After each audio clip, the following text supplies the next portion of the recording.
Bonjour. Bon, comme je vous le disais dans la dernière vidéo sur le pull, que je vous mets juste là si vous ne l'avez pas vu, j'ai pas fait beaucoup de vidéos ces derniers temps et j'aimerais que ça change pour la fin d'année. Et ça va changer! Donc en plus des vidéos que je fais avec Pierre, comme celle-ci par exemple, je vais moi-même faire des vidéos un peu plus homemade, moins travaillées, mais cool quand même, hein, vous inquiétez pas. Et donc in fine, je laisserai à Pierre les grosses productions à base d'explosions et tutti quanti. Assez blablaté, aujourd'hui on va parler d'un sujet qui me tient à cœur. Alors il y a quelques semaines, j'ai lancé un sondage sur Instagram et je vous ai demandé est-ce que ça vous intéresserait que je parle de montres? Et apparemment ça vous intéresse plutôt pas mal. Je vais donc vous raconter aujourd'hui une anecdote que certaines ou certains connaissent peut-être sur une des montres les plus connues, mais aussi une des montres les plus chères au monde. J'ai nommé la Rolex Daytona de Paul Newman.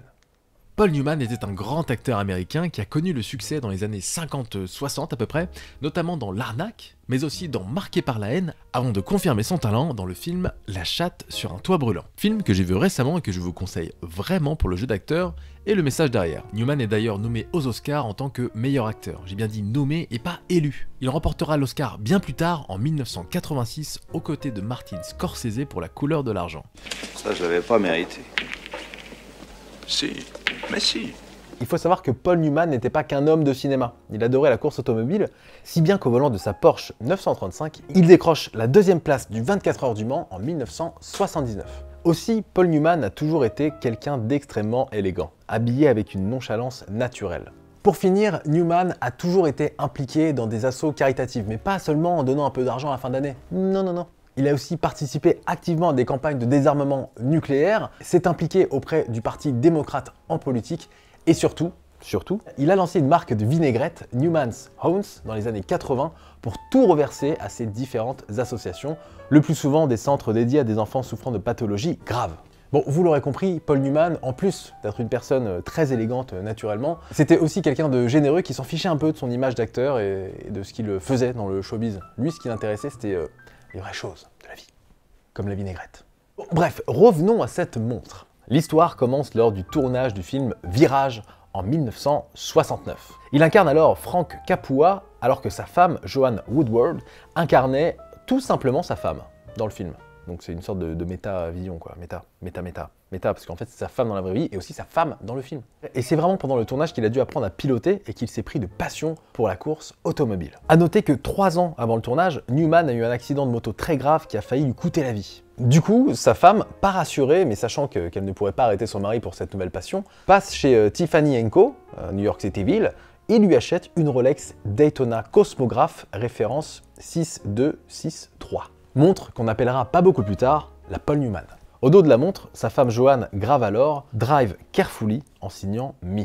Donc conduis prudemment, en signant « Moi », tu auras compris.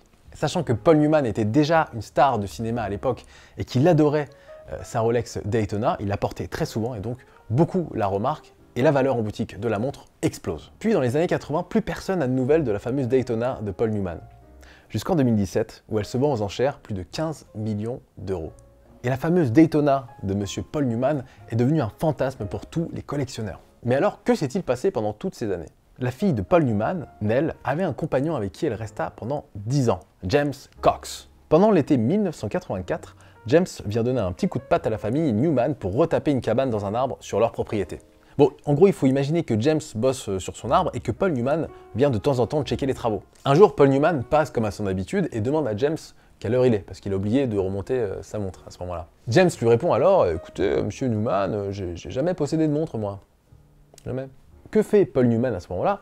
Il décroche sa Daytona, la tend vers James et lui dit « Je suis ton père. » Non, je déconne. Il lui dit « Tiens, pense à la remonter, elle donne très bien l'heure. » Bon alors, il faut savoir que James, à l'époque, il avait 18 ans. Il n'a jamais eu de montre, et donc sa première montre, c'était la Daytona de monsieur Newman. C'est beau quand même. Paul Newman aurait pu juste lui donner la montre, mais il lui explique comment elle fonctionne, comment la remonter, sachant qu'il n'a jamais eu de montre, hein, le fameux James. Comment utiliser aussi le chronographe, parce qu'il s'en servait aussi beaucoup pendant ses courses automobiles. Enfin, en tout cas, c'est une montre qu'il adorait, et du coup, il avait l'impression de donner un truc qui lui appartenait. C'est comme ça que fonctionnait Paul Newman. Ça, c'est beau. Puis, au début des années 90, James travaille, hein, il a un vrai taf, et il se rend dans un salon professionnel. Et dans ce salon, il y a un Japonais qui pointe sa montre et lui dit « Montre Paul Newman, montre Paul Newman ». Alors déjà, James ne savait pas trop quoi répondre, parce que déjà, le Japonais ne parlait pas très bien anglais, Et surtout, il disait, mais c'est incroyable ça, parce que le gars a juste vu que j'avais la montre de Paul Newman. Comment il a su? Il faut aussi savoir que James, il était assez déconnecté de tout ce truc du showbiz et tout, quoi. Et il ne se doute pas que sa montre est devenue le fantasme de plein de collectionneurs. Mais la remarque du monsieur dans le salon l'a fait un petit peu cogiter quand même. Il est un peu plus alerte à ce moment-là, le James. Puis un jour, alors qu'il se balade comme ça, il décide d'aller chez un revendeur Rolex. Et il tombe devant un type qui fumait sa clope devant la boutique Rolex. Il avait une blouse Rolex et tout. Et il voit alors quelques Daytona dans la vitrine.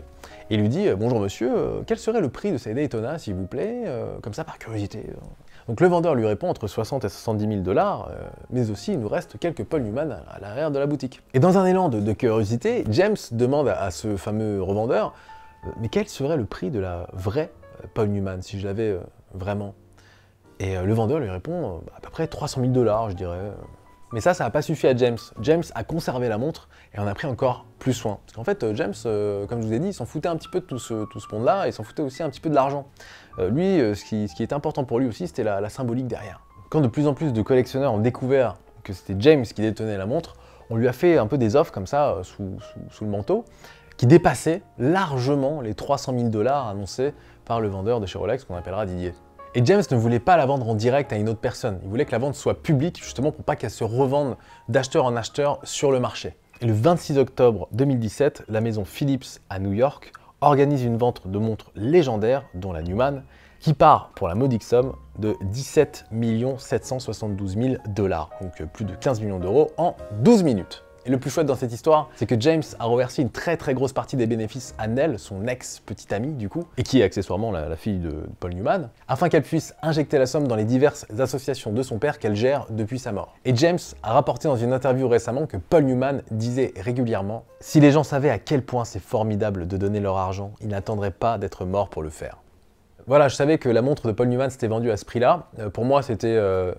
on va dire normal parce que c'était quand même une montre légendaire, mais je connaissais pas tous ces détails. C'est une histoire que j'ai lue récemment, je pense que ça pouvait vous intéresser, donc voilà pourquoi je l'ai raconté aujourd'hui devant vous. Je raconte aussi pas mal d'autres petites anecdotes sur la chaîne, donc n'hésitez pas à aller regarder ces vidéos-là, et surtout abonnez-vous si vous voulez pas rater les prochaines vidéos. Moi je vous fais des bisous, à bientôt.